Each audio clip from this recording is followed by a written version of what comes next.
Downtown is a busy place, and with such a high number of people, there's bound to be crime. Worst call of our life, you know. We don't know what's going on. We just hurry down to the hospital to find our kids been, almost murdered.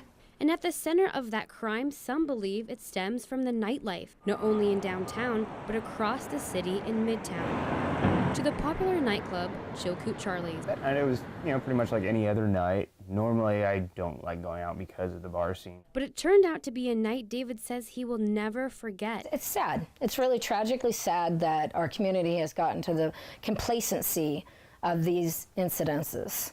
It was in this very parking lot where David says he took a blow to the back of his head, and where he remembers around 7 guys beating him up and leaving him here for dead.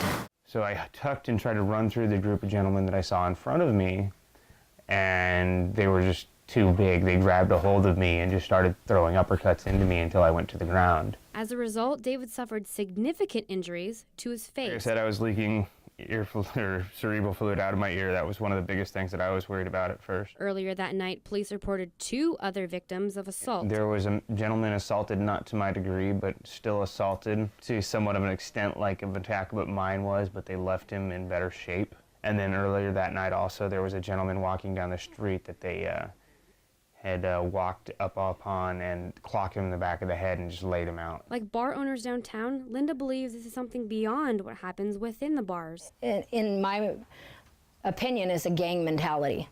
When you go in that big of a group to find a victim, to stomp, to try to kill, you're not a productive part of our society. She says her son didn't even know the perpetrators and that this is just a random act of violence. I mean, you don't just stomp their head into the asphalt until they're brain damaged or dead, and literally that's what these guys did. Being in the military, David has seen many places, but he says he has never been in a place quite this violent. I'm going to say Anchorage is actually the worst bar scene I've ever seen. He believes most crimes happen outside the bar, on the street, or in the parking lot. And he says security has its limits. If there was some kind of deterrent, even just a couple security guards on duty, like during closing time, I think a lot of these situations wouldn't happen. This is happening all the time.